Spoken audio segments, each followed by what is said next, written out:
So for those who haven't been to one of these before, we will go for about 50 or so minutes, 50 or 60 minutes, and then at the end, then we'll take questions. So that on the first page of your handout is where you can write down, things you might. We might do a couple questions along the way if it's important, but we'll generally, I'll ask the questions for the first hour, and then I will not be out here afterwards as usual. What's that? We're going to grab a handout so Yeah. you can follow along. Sorry. Probably a good thing for us to have. That's right. Sorry about that. No problem. Thank you, appreciate it. So after I have to skedaddle out of here, I'm actually getting on an airplane right after this, so I won't be able to hang out and talk at all like usual. So hopefully we can connect at another time. What else is there? And then of course I think Jason and Wes will stay after a little bit if you'd like, if you have any questions for them. We have a board up here with items to take with you if you'd like, and we'll get started. So welcome to our senior living seminar. We have a couple guests who are deep into this and know a lot about it, and I'm excited to ask them questions. But first, I think here, now this is a first for us too. We haven't used a projector, so this is going to be, let's see how this works out. Can everybody see that projector? That's kind of cool, huh?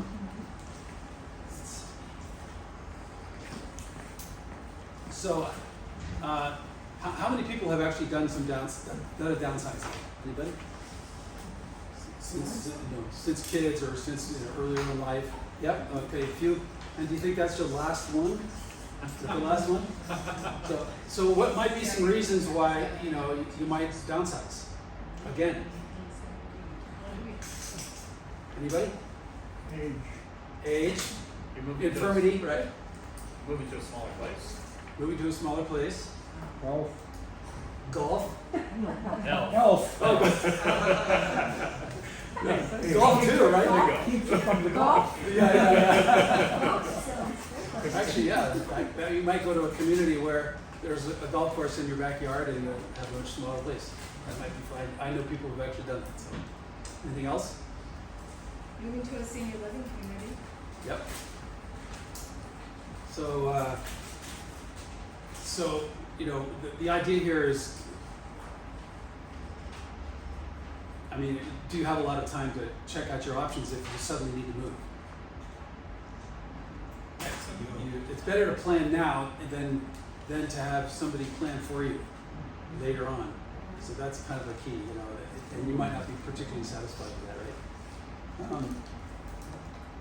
Most communities will probably attest to this. Most communities have waiting lists, right? So if you plan now, you have a better chance of getting into one of those. So we'll talk about that a little bit more. But they can be expensive. The down payments can be expensive. I was surprised when I was looking for my mother. The actual deposits, they have deposits and such.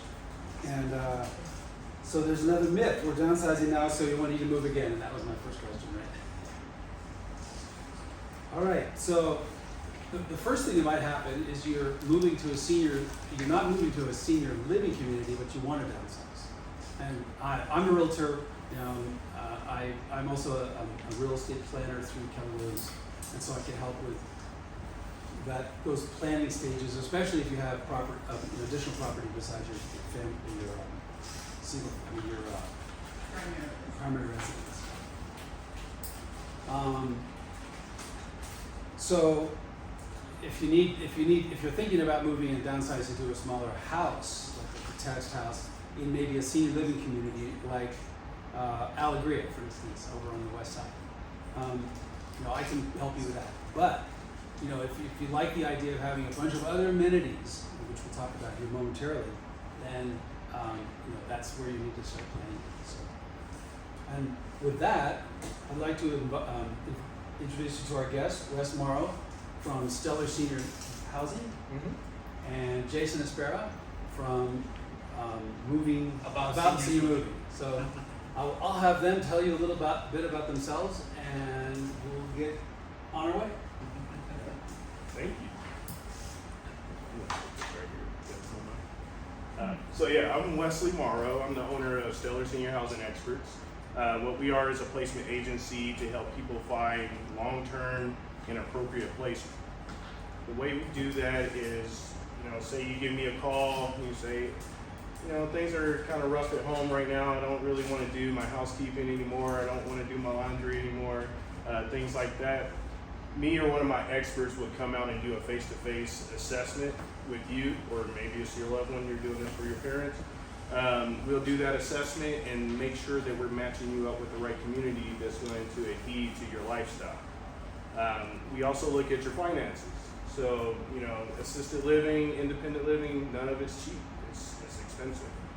So we look at your finances. We make sure that you guys can afford it long term. That you're not just going there for a month and then you can't afford it anymore and then you get put in a bind.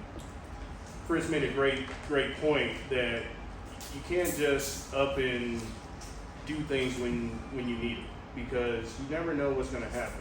Life hits you, so you might have a fall, you might get COVID, and then your stamina is not what it was before, and then you're like, where do I go? Now you're sitting in a hospital, they're telling you you can't go home, you have to go to rehab, and it's not safe to go home. Maybe you don't have anybody there to help you, take care of you. Now you have to make a choice really rapidly. But that's where companies like myself come in handy, because I know all the communities that are in New Mexico, from Santa Fe all the way down to Las Cruces. And I've been in all of them. I know the owners, I know the milieu, so I've met the people that are inside there. I know if Betty Jean is going to be able to play bingo with you. I know if she's going to be able to play bridge with you. If you're not social, there's also communities that adhere to that as well. So it's a big difference between a 55 and up community versus independent assisted memory care. Big differences. So 55 and up community, that is truly independent. There's no staff, there's no one that can help you out with anything. You're still doing your own cooking and things like that. They do have activities, but they're not going to be on a larger scale normally, because everybody has their own privacy. They're doing their own thing. A lot of people still work, most people still drive. They usually have swimming pools and things like that. Now versus when we get into independent living, now we're talking more of them cooking for you. You still have the option to cook for yourself, but they can provide 3 meals a day. Now in independent living, there is some staff, but they're not a licensed facility, so they're not able to do any hands-on care for you. So, laundry services and things like that. Now they do have some people that can do those. They'll charge you extra for that, but they can do your laundry. They are going to do your housekeeping for you. So, your daily cleaning you're still going to have to do yourself, but they're going to come in once a week and tidy up your room and make sure you don't have the dust bunnies everywhere. They're also going to provide transportation for you back and forth to doctor's appointments. Now, housed inside those independent living are home health companies. Now, they're non-medical home health companies. So what that means is they do have caregivers that you can hire at a discounted price for living in that community, just to do little odd jobs for you. So, say that you need them to manage your medication. It's starting to get hard for you. You're on all these medications. You're on your thyroid medication, your blood pressure medication. Now you're on the statin. So, it gets pretty difficult to keep up with all that. So they can actually do that medication management for you. Now, when it comes to physical health, you start to need physical health. That's when assisted living comes in. So in assisted living, these are licensed facilities that can do hands-on care for you. And there's different types of assisted livings. There's your small residential assisted livings, there's your medium-sized assisted livings, and there's your large assisted livings, which usually have memory cares attached to them. So how do you figure out which one matches up with you? It's based off of your finances, location where you want to be, your personality, and also your comorbidities. Now, if you need a lot of help, then you're probably going to need a smaller facility. because they can do a little closer care. They can handle dementia, and the ratios are much better than your larger communities. So in a large community, if you're super active, you like going out on outings, you like going to restaurants still, you still drive, you still play games, your friends come over to visit. The large facilities, they're basically a cruise ship on land. They still have your happy hours and real happy hours. They still do a lot of activities on a larger scale. So, 20, at any time, 20 to 30 people can be involved in those activities. They even go up to Santa Fe. They do train rides up to Santa Fe. These are communities that are for people that are a little more independent, but they still need that assistance. But in that case, you can be in a large facility, but you can still age there and stay there through end of life. Because you build friends, you still like them, but your body's not doing the same for you. They can still take care of you. Now those are tiered prices, so like I said, this is not cheap. So the more help you need, the more you pay. So they'll have different levels, and a nurse will do your assessment and say, okay, yeah, you need help in the shower. Maybe you need 2 people to lift you up. You need escorts back and forth to meals, things like that. They're going to do those things for you at an additional price. And sorry, I don't want to take too much time. Oh, that's enough. I have a couple more things. I have a plethora of knowledge about these things. Been doing it for a little while. So medium-sized facilities, that's your all-inclusive facilities. So they don't have tiered prices, so it's a little easier to budget. What's that called? What is it? Those are the medium-sized facilities. Yeah.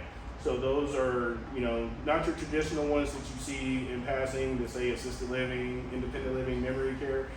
These are going to be facilities that have, up to about 55 to 60 people in them at a max. They're usually 1 story. They can go all the way down to about 12 to 14. But yeah, again, they're all one price. So regardless of what your care is, the price stays the same. So, if you have budget issues, sometimes that's the way to go, just because you know that you can afford $4,800 a month. And I know that that's a lot, but that's on the cheaper end. You can afford $4,800 a month. Money doesn't grow on trees, and your Social Security is not going to increase that much to be able to pay $5,500 if you need more help. So the medium size is normally the way to go for that. Now, talking about memory care. Memory care is more for people that can't fend for themselves. They can no longer tell you what their needs are. They can no longer hit a button and say, hey, I need to go to the restroom, and they're a potential elopement risk, meaning, if they see the door, they're going to dart for it pretty quickly. So that's more of the memory care if you need that type of help. But again, it's a lot of information. It's only a snippet of the information that I have, but agencies like us, I've been here in Albuquerque for 14 years, been in healthcare for that long, and Stellar has been around for 13 and a half years. So very, very experienced people that love seniors. I take care of my own 88-year-old dad at my house, and I've been taking care of seniors since I was 12. So, this is really passionate for me, and, anybody that needs that type of guidance, I want to walk them through it and hold your hand through the whole process.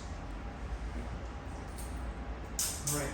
Thank you. And then what we can do is really distinguish between the different kinds of facilities here. Absolutely. We'll go through that here. Jason. How are you today? My name is Jason Spetta. I'm the owner of About Seniors Moving. I am very much the stage right after Wes. So, for example, I've worked a lot with Wes in the past. I've worked with Penny, who's here. They've actually referred residents to me once you've gotten to the point where you've kind of chosen where you might be going, whether it's 55 plus apartment community, which is regular apartment community, as Wes mentioned, independent living, assisted living, memory care, what have you. About Seniors Moving is designed to basically help you transition to wherever you've chosen to go. Primarily, a lot of the moves that we do, about 90 to 95% of the moves that we do, are downsizing, so we're experts in kind of helping you to downsize to get to that place that you've chosen. We do everything from the beginning, initial planning. We'll help you floor plan. We'll help you decide what things can fit into your new place, stuff of that nature. We work with a lot of the communities here in Albuquerque, Rio Rancho. We keep within the surrounding community. We stay very tight-knit to Albuquerque, Rio Rancho and surrounding communities. So we have good relationships with all the communities in our area. So I have a lot of floor plans, as you can imagine, of different apartments, different housing, stuff of that nature to help you be able to plan initially. We'll do all the packing and sorting. We'll get you moved to your new facility, and then we'll do all the unpacking and setup once you get there. So we'll even put your pictures on your walls. We'll fix your bed. We'll put everything away in your cabinets, and we'll take away all the boxes and the trash at the end. So it's a complete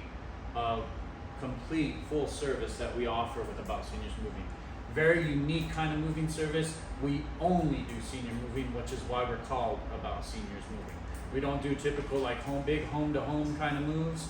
We stick strictly to a senior moving, very specialized kind of service, which is why we work with Wes, Penny so much. They refer a lot of residents to us so we can help get them transition. So that's really our expertise. We've been around for 17 years doing this for quite a while.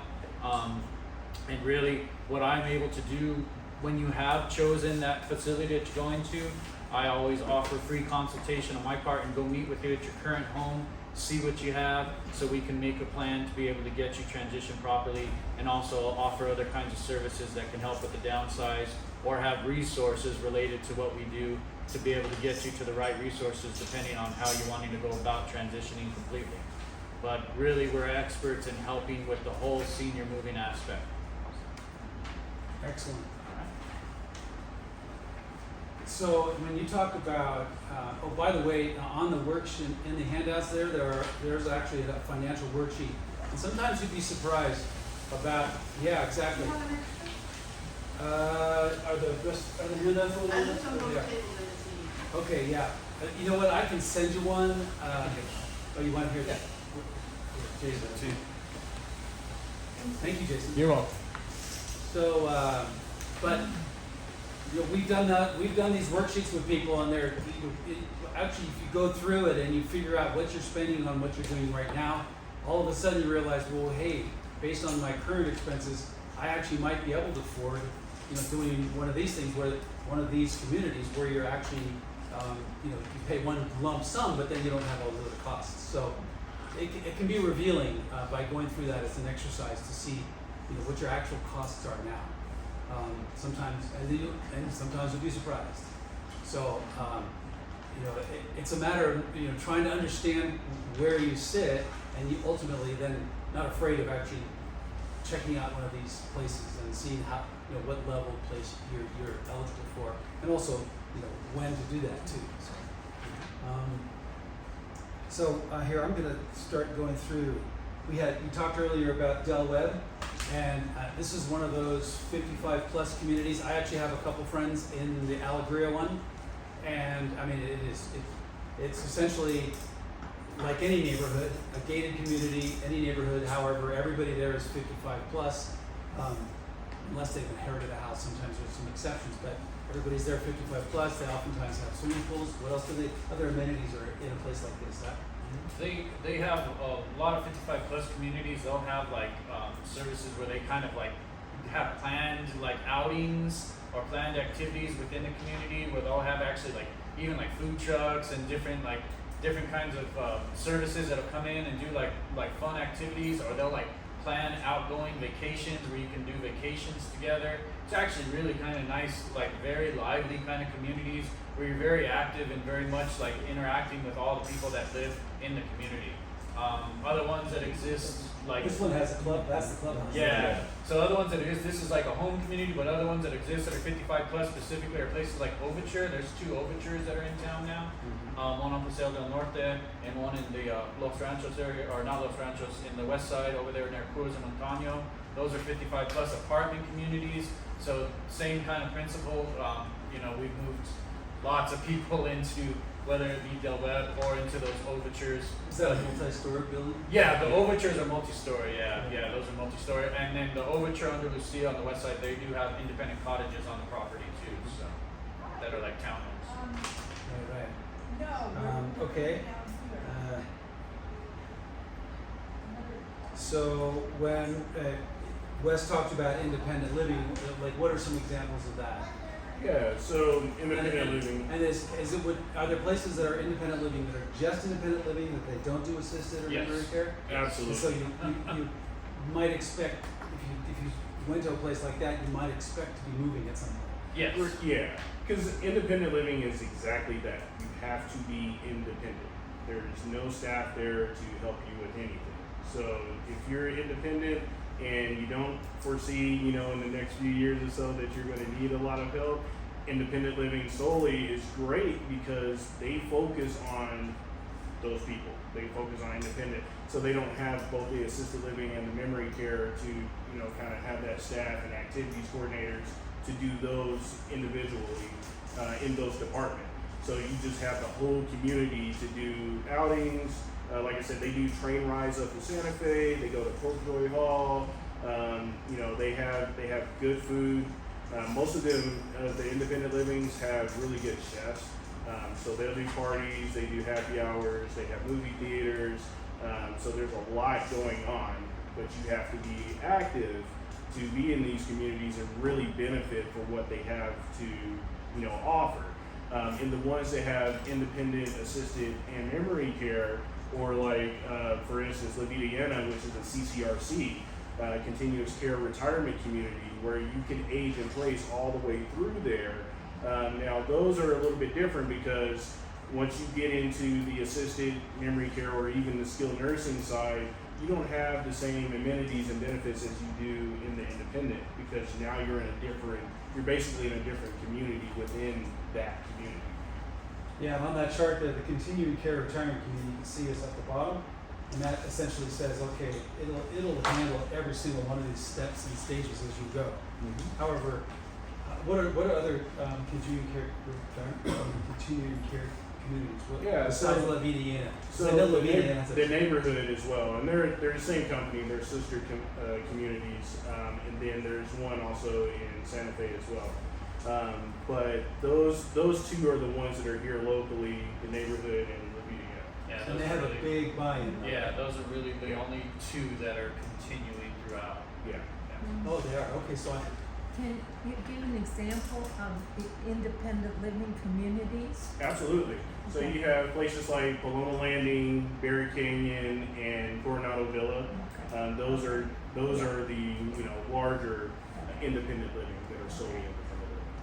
and a place like here, I have a place like Morningstar is, I know they do independent living at start, but they also offer the assisted. Yes, and they have memory care too.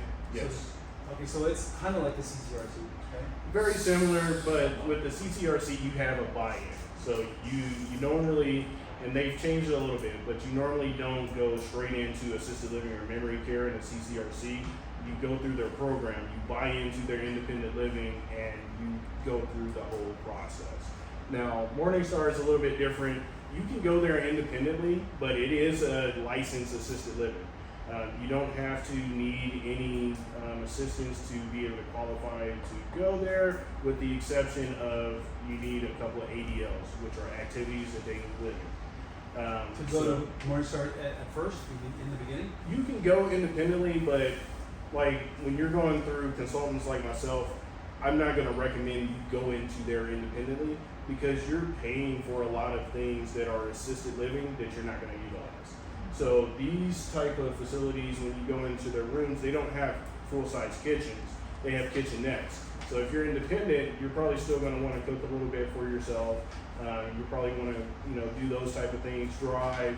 They don't really have like a huge parking lot for you to park your car and things like that. In that particular facility, there's only 4 residents that actually drive. So Morningstar, you say you can go in as independent, but you don't have to. Can you get into assisted living there if you were in the independent? Because some of the places you have to start the independent and move through, right? Right.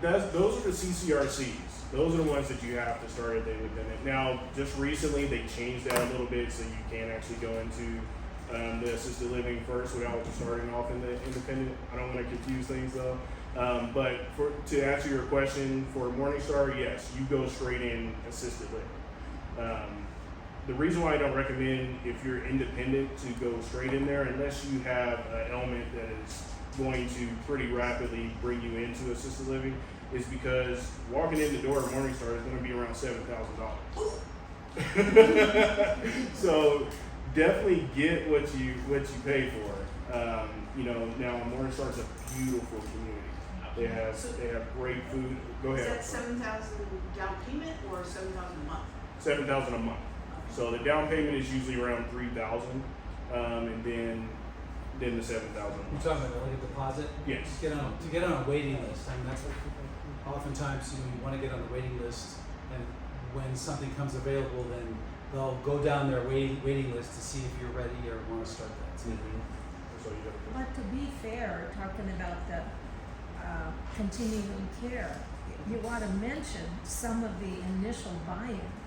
I mean, most people have no idea. Yeah, so this is in the ballpark of $236,000 to buy in to the program Love Indiana. at La Vida or the neighborhood to go into the independent living, and you still have monthly payments on top of that. Go ahead. Sorry. No, So, this I is- recently looked at La Vida Elena specifically with my in-laws, and it was gonna be like 300,000 for them to buy in, Mhm. but they were gonna buy in independent, and their monthly price wouldn't change hardly at all when they went into assisted or into memory care. Right. And if you look at those independently, they cost a lot more. You're right. So if you're moving into there at a younger age, you know, say you're in your 70s, you know, your early 70s. I say younger because, you know, I deal with seniors. I have some centurions that I do place. If you're going in, you know, at 68, 70 years old, it's a fantastic program for you because it's going to save you hundreds of thousands of dollars. Because, you know, you think about what I just said about Morningstar, you know, you're paying $7,000 a month. You do that math across, you know, 10 to 15 years, you're definitely paying more than what you're buying into at, you know, La Vidiana or the neighborhood.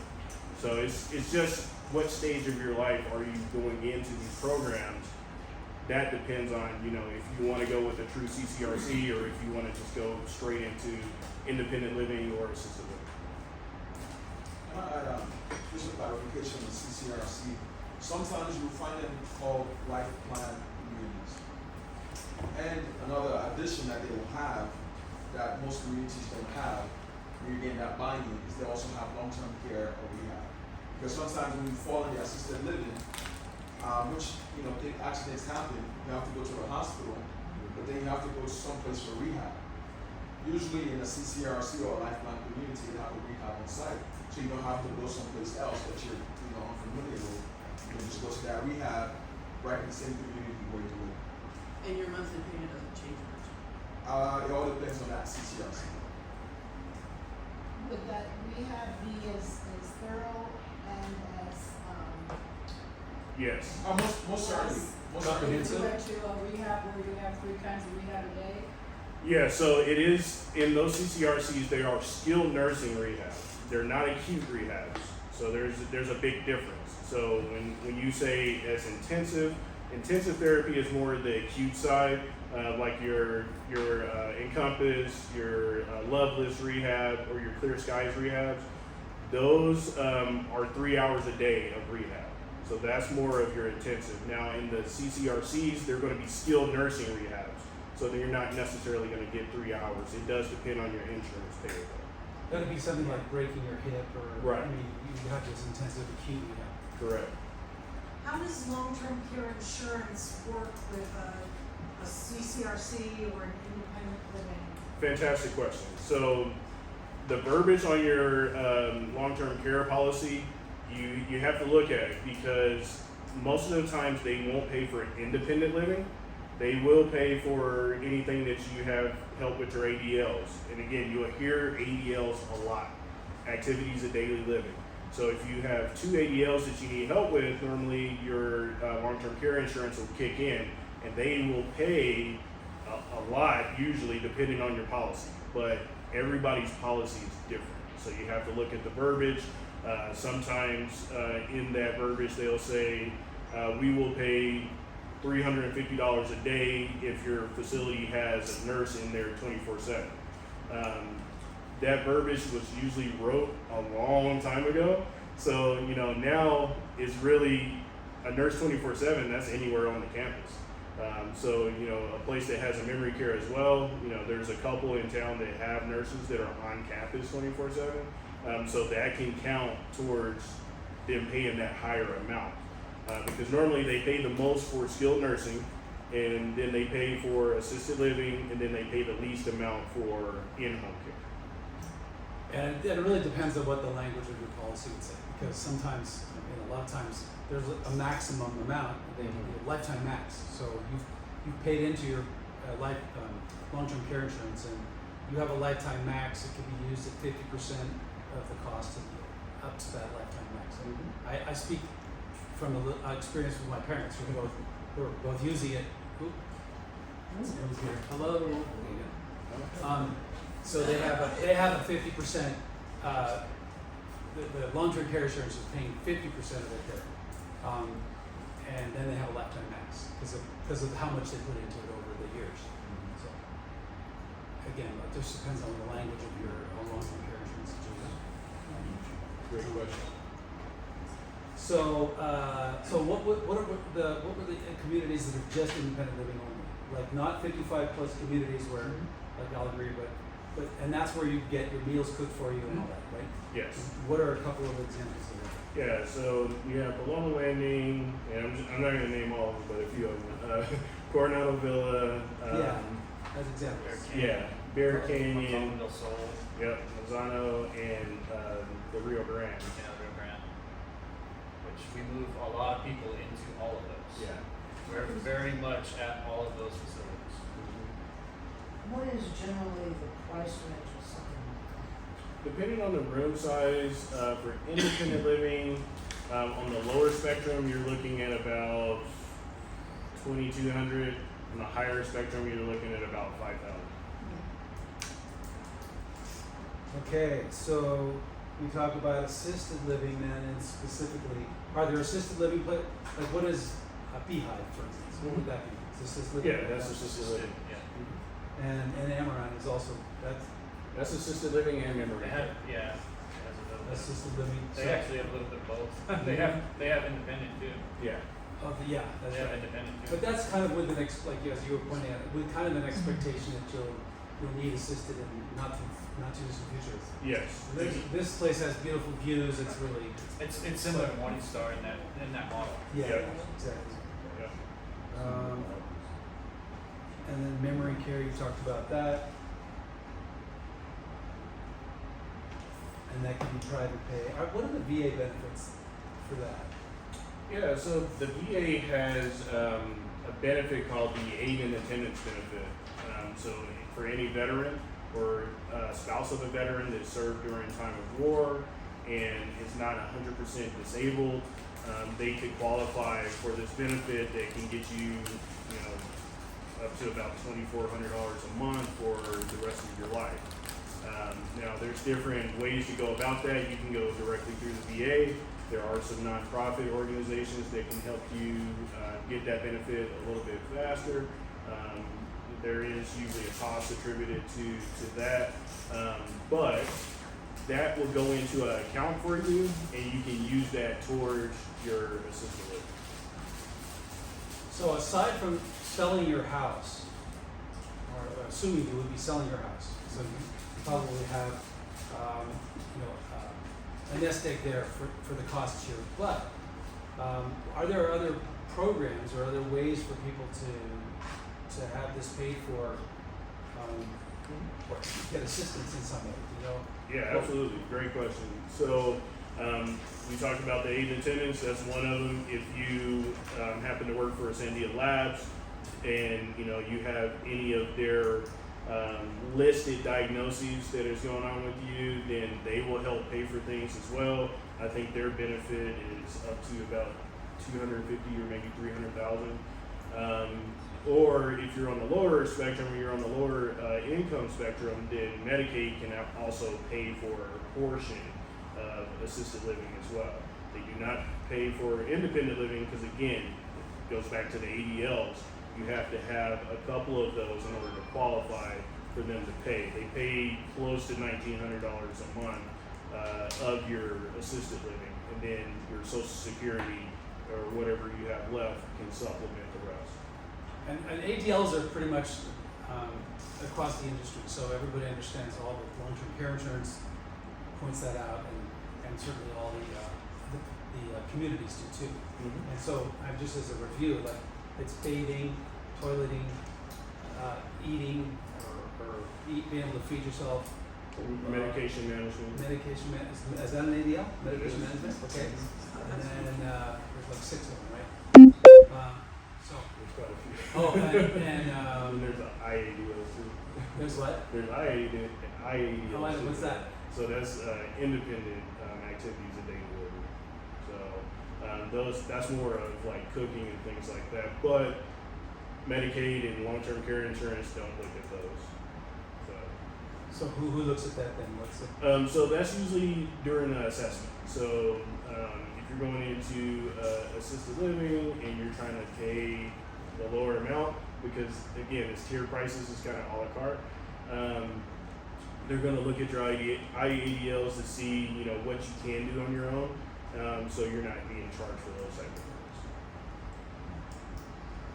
Okay.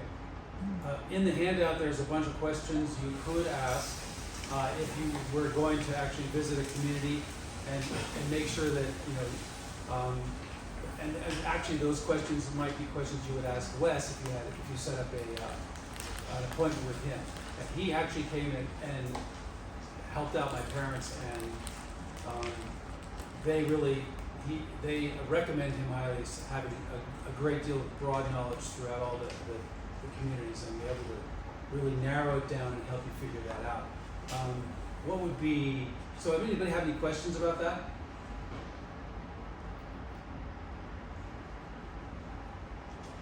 Not all at once. Okay.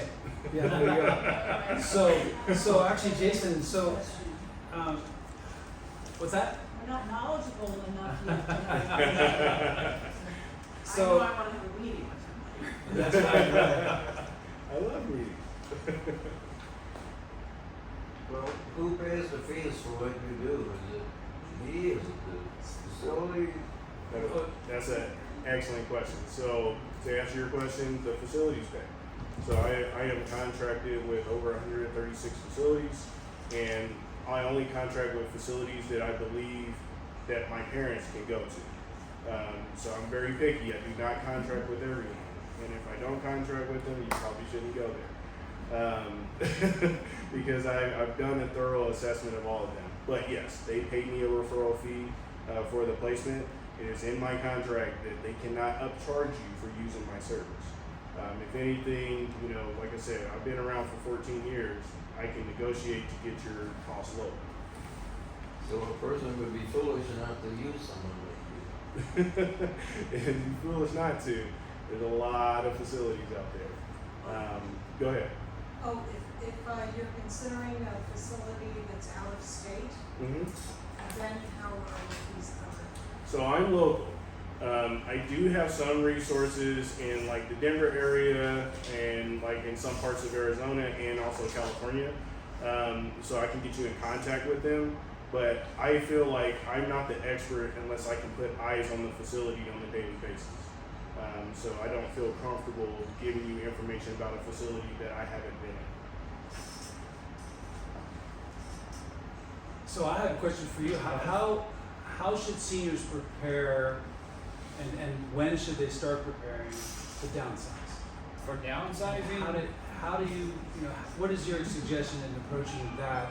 Let's say you're going to do that in a year or 2 years. Let's say you're thinking to yourself, okay, I'd like to do this in a couple of years. Okay. Maybe not today. yeah. Once you've made that decision on the community that you're thinking about going to, or you know, wherever you're thinking about going to, even if you're going to a smaller home or, you know, a smaller apartment that's completely out of this realm, it's always good to actually sit down and talk to me as soon as you've made that decision of where you're going, because then I can help consult you on that downsizing possibility, that planning on moving to your new place. If there are floor plans that exist for that place, I can help you plan that in advance.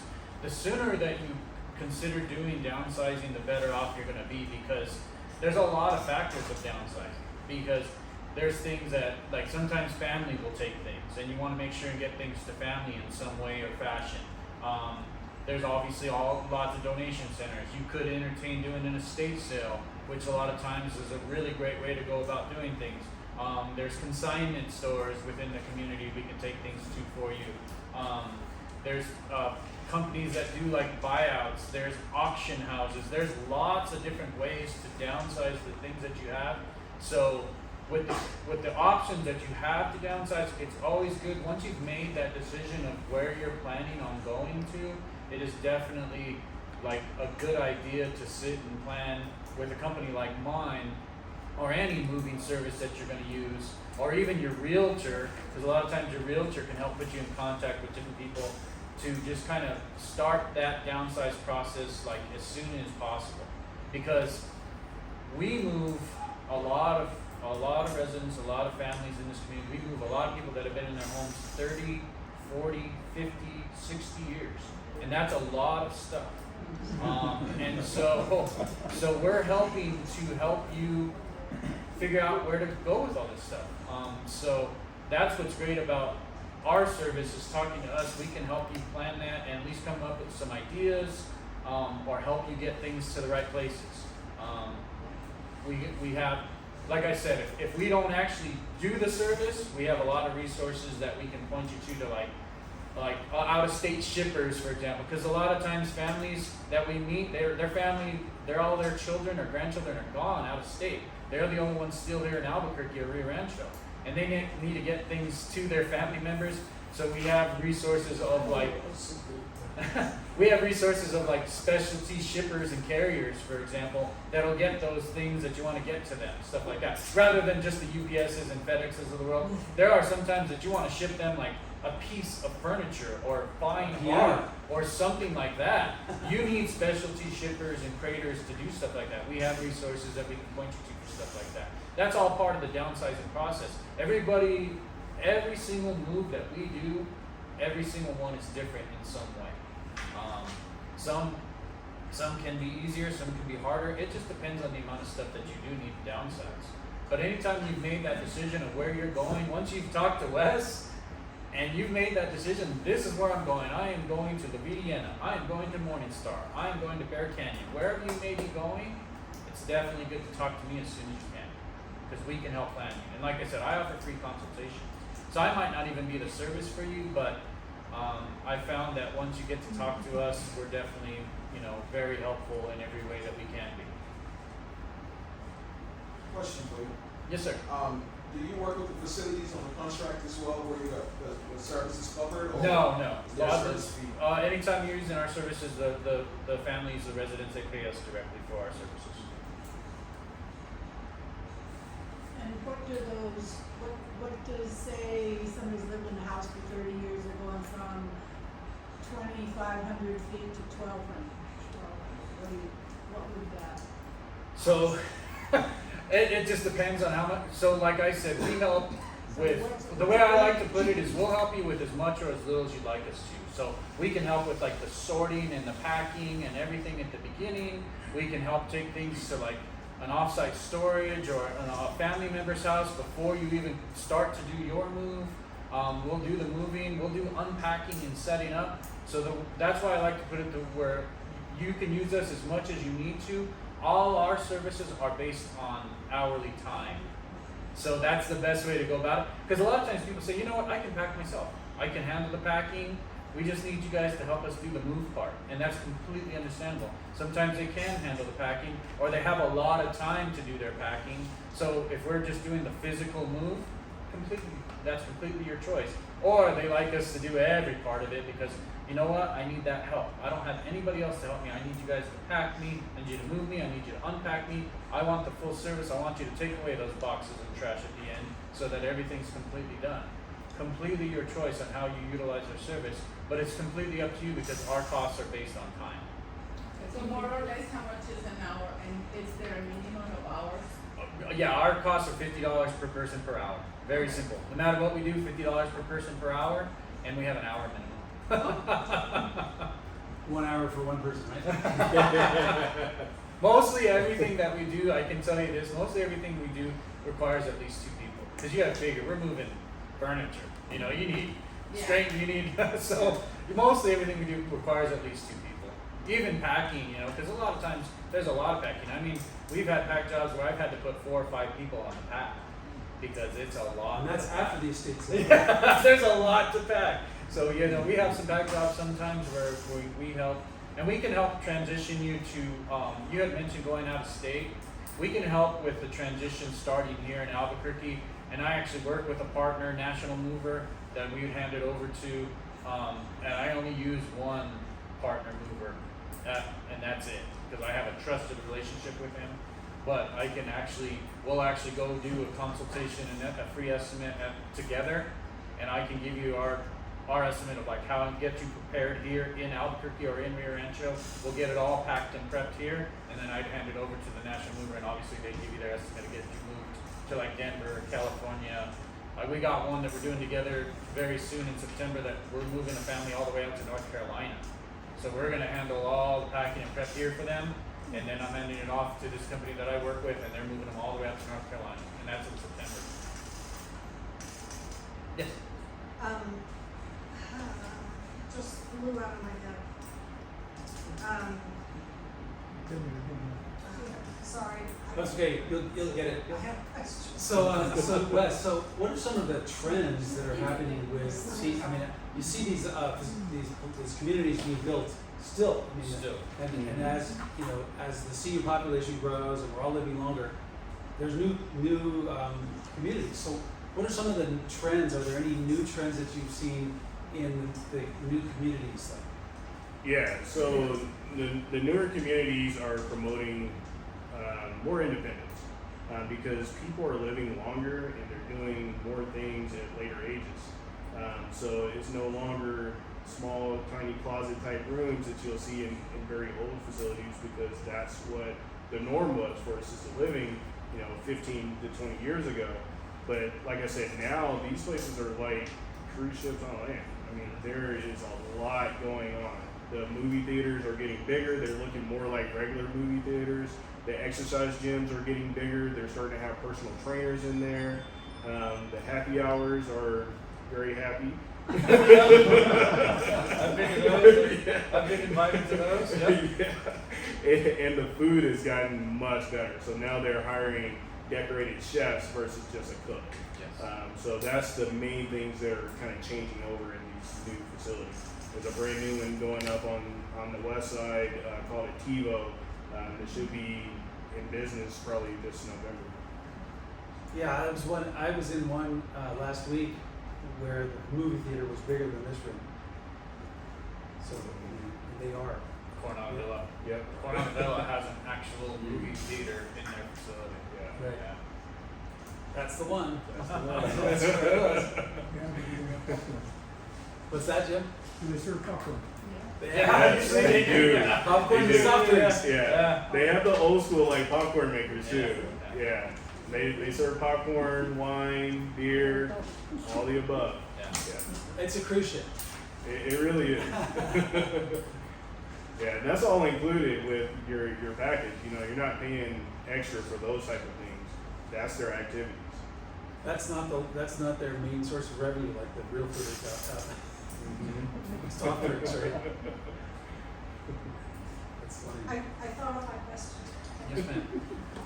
Do you work in Placitas, or do you stay in Rio Rancho? No, we actually go as far as Placitas. We take care of Albuquerque, Rio Rancho. We'll go into Bernalillo and Placitas. We'll go as far south as like Las Lunas, Belen, and we'll go as far east as like East Mountain area. So like that's San Diego Park, Cedar Crest. We'll go in there. But we try to stay Albuquerque, Rio Rancho, and surrounding area. That's same for you West as well? Or do you- That's correct, yes. So I actually have some communities down in Las Cruces as well, and I try to get down there once a month, so I make sure they're up to my stellar standard. But, you know, we also have some in Edgewood too.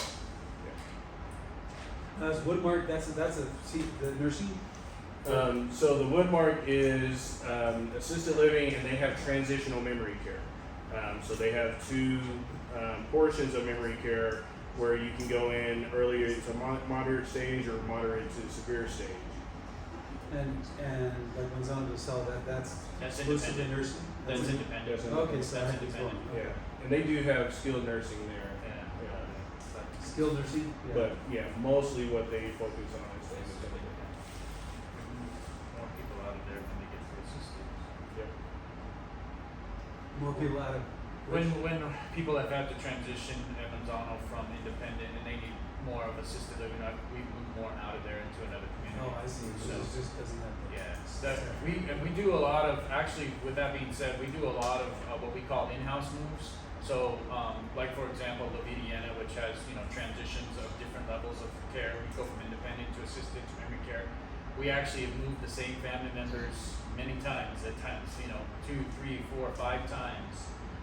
Because levels of care change and they move to a different part of the facility. Oh, really? Like So- you start in the little cluster Yeah. houses or the. Exactly. casitas? We call it an in-house move where we'll move them from like one part of the community. If they're an independent, we'll move them over to assisted, or we'll move them over to Oh, I memory didn't care. realize that. So yeah, we'll help the same families over and over and over. Yeah, absolutely.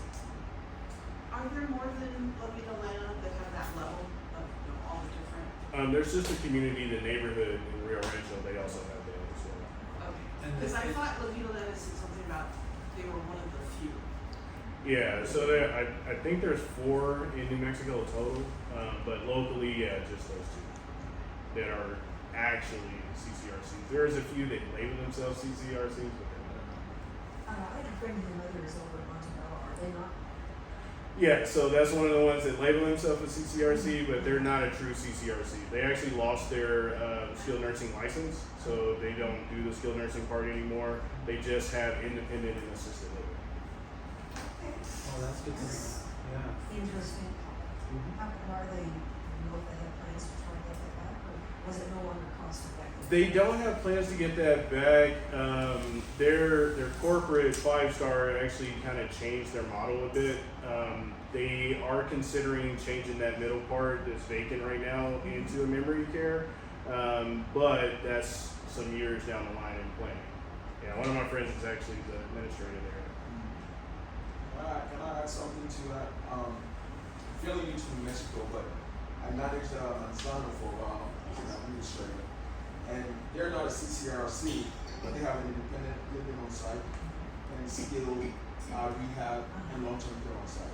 So a lot of people move in because of that. However, they don't have that transition in between called assisted living. So that's why the gentlemen, a lot of them have to go out to see assisted living. I will say, you know, the gentleman said they have La Villa, they have the neighborhood in Rio Rancho, and then in Santa Fe they have like Castillo, I think it's called Castillo. And in Los Lunas, I'm working with a company called Jubilee. I don't know if you guys have seen Jubilee. We went to the city of Los Lunas. I think it's called the village of Los Lunas. Yeah. To for city hearing to see if we can make Jubilee a CCRC Ooh, because they that'd be have nice. space in there.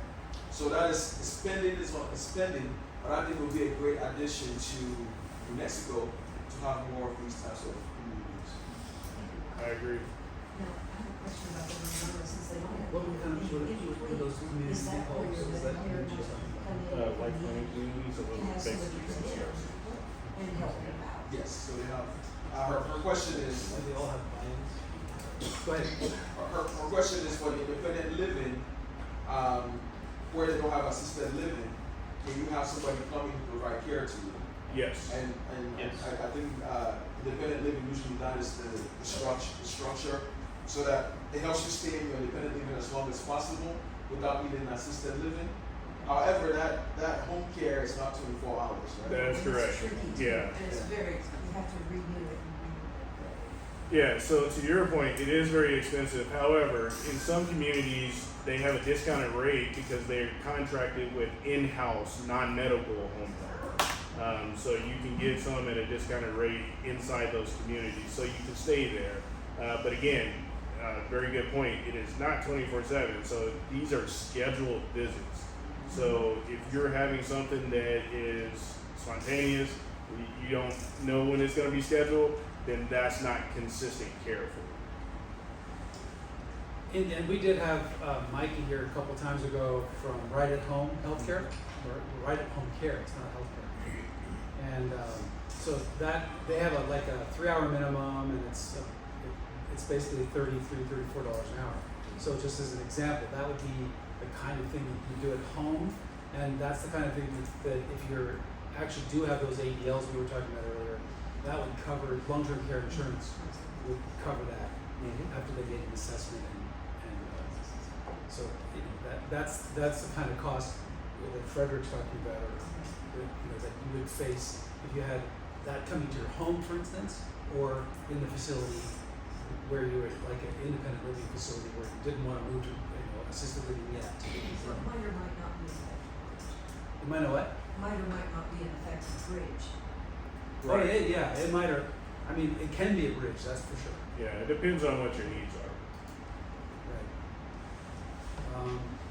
Yeah, so with all the things that, when we talk about the stuff that you have to move to clean up and dispose of boxes, and I thought you might like a little chuckle here.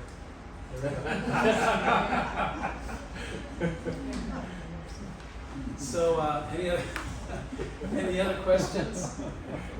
That's good. So I travel to different states to manage senior living. I've seen some really great senior living in Georgia, Indiana. I'm from Indiana. Some really great senior living here as well. What is the attraction of seniors migrating to New Mexico to retire? Oh, that's a good point. Yeah, actually, that's a good point. Climate, Yeah. big time climate here. Just the weather in general, in comparison to a lot of other states, that's a big reason why seniors come here. That's one thing that I've noticed. A lot of the people, because on the other end of it, where I was saying I help you transition out of state, we actually help people when they get into the state. Like they'll come with their own moving trucks, or they'll have, and suddenly they don't have help here. They can call me and we'll help them unload and set up on this end as well. And one thing that I've come to find out is people that are transitioning here, big climate change, just the 4 seasons of weather, not having to deal with harsh winters anymore. The cultural aspect in New Mexico is a big draw too. The fact that you're coming to Albuquerque and you're so close to places like Santa Fe and Taos, which are big historical kind of places they've always wanted to visit, stuff of that nature. But those are the 2 biggest things I've always noticed about seniors wanting to transition to New Mexico is for sure climate and culture. Absolutely. And go ahead. Doesn't cost of living crop up as a big Yes. Cost of living as well. Yeah. It's a lot less expensive here than other places. And this 100 years ago, this was a destination for all sorts of health problems, tuberculosis and what have you. So there's a lot of good reasons for people to come here, but that's interesting. May I add street tacos to that? Yeah, I mean, there's food trucks too. Yeah. That's part of the reason I've stayed so long. All right. But healthcare is a downside for New Mexico. Yeah, it definitely can. It can be, yeah. Healthcare is a downside, is that what you're saying? Downside. Oh. Yeah, no. Well, the actual, yeah. Limited choices, I've noticed. Yeah. Yeah, doctors don't always stay here. They move to different states because they get paid more.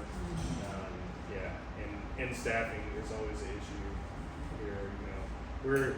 We're a large state, but we don't have very many people in the state.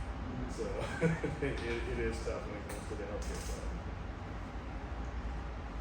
Any other questions? Everybody found out what they needed to come, they came here to find out? How do I make an appointment with the first one? You just did it.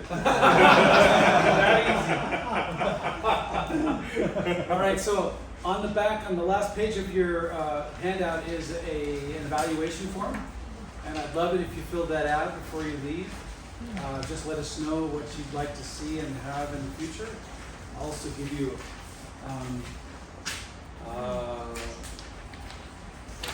And then the next seminar is going to be on preventing scams and avoiding scams, how to spot them, scams and fraud. We're going to have a detective, a guy from the financial crime unit from Albuquerque Police Department, and somebody from one of the credit unions, and possibly somebody from the AG's office. I haven't actually got that together. And then the following month, we're going to have getting your legal affairs in order. So that'll cover any questions you have about trusts and wills and reverse mortgages and estate planning and that kind of thing. So love to see you at those. And you can just keep, we'll be sending out emails to you with regards to those. So just keep your eyes peeled and you can sign up for them at that time.